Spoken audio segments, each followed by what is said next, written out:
The Three Little Pigs. Retold by Vera Southgate. Illustrations by Sarah Preston. Once upon a time, there was a mother pig who had 3 little pigs. The 3 little pigs grew so big that their mother said to them, "You are too big to live here any longer. You must go and build houses for yourselves, but take care that the wolf does not catch you." The 3 little pigs set off. "We will take care that the wolf does not catch us," they said. Soon they met a man who was carrying some straw. "Please, will you give me some straw?" asked the first little pig. "I want to build a house for myself." "Yes," said the man, and he gave the first little pig some straw. Then the first little pig built himself a house of straw.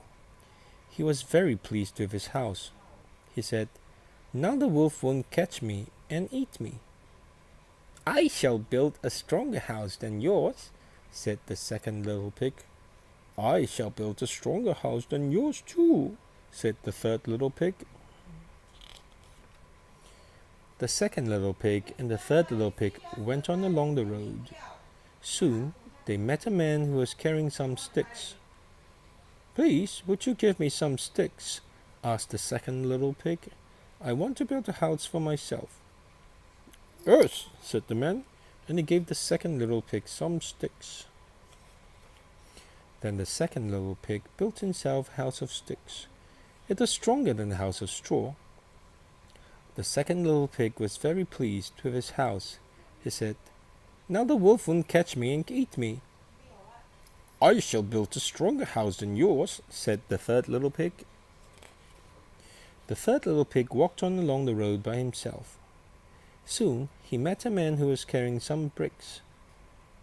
"Please, would you give me some bricks?" asked the third little pig. "I want to build a house for myself." "Yes," said the man, and he gave the third little pig some bricks. Then the third little pig built himself a house of bricks. It took him a long time to build it, for it was a very strong house. The third little pig was very pleased with his house. He said, "Now the wolf won't catch me and eat me." The next day the wolf came along the road. He came to the house of straw which the first little pig had built. When the first little pig saw the wolf coming, he ran inside his house and shut the door. The wolf knocked on the door and said, little pig, let me come in." "No, no," said the first little pig. "By the hair of my chinny chin chin, I will not let you come in." "Then I'll huff, and I'll puff, and I'll blow your house in," said the wolf. So he huffed and he puffed, and he huffed and he puffed. The house of straw fell down, and the wolf ate up the first little pig. The next day the wolf walked further along the road. He came to the house of sticks which the second little pig had built. When the second little pig saw the wolf coming, he ran inside his house and shut the door. The wolf knocked on the door and said, little pig, let me come in." "No, no," said the second little pig. "By the hair of my chinny chin chin, I will not let you come in." "Then I'll huff, and I'll puff, and I'll blow your house in," said the wolf. So he huffed and he puffed, and he huffed and he puffed. The house of sticks fell down, and the wolf ate up the second little pig. The next day the wolf walked further along the road. He came to the house of bricks which the third little pig had built. When the third little pig saw the wolf coming, he ran inside his house and shut the door. The wolf knocked on the door and said, little pig, let me come in." "No, no," said the third little pig. "By the hair of my chinny chin chin, I will not let you come in." "Then I'll huff, and I'll puff, and I'll blow your house in," said the wolf. So he huffed and he puffed, and he huffed and he puffed. But the house of bricks did not fall down.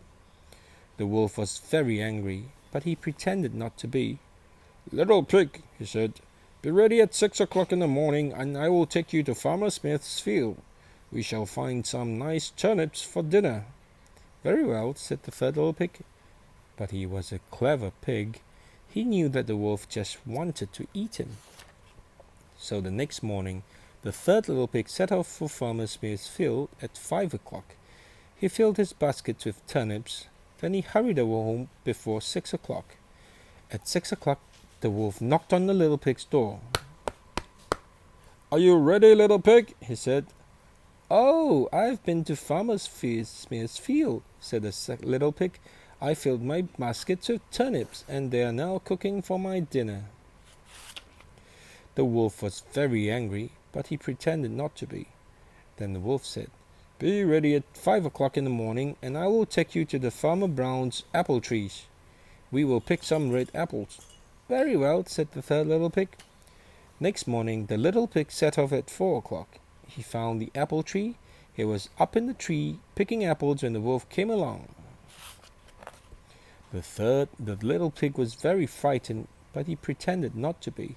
He said, "These are fine apples, Mr. Wolf. I'll throw you one."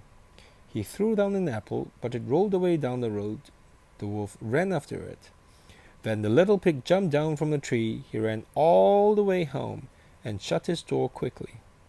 The wolf was very angry, but he still pretended not to be. He went to the little pig's house and knocked on the door. "Little pig," he said, "be ready at 4 o'clock this afternoon, and I will take you to the fair. We will have some fun on the swings and roundabouts." "Very well," said the little pig.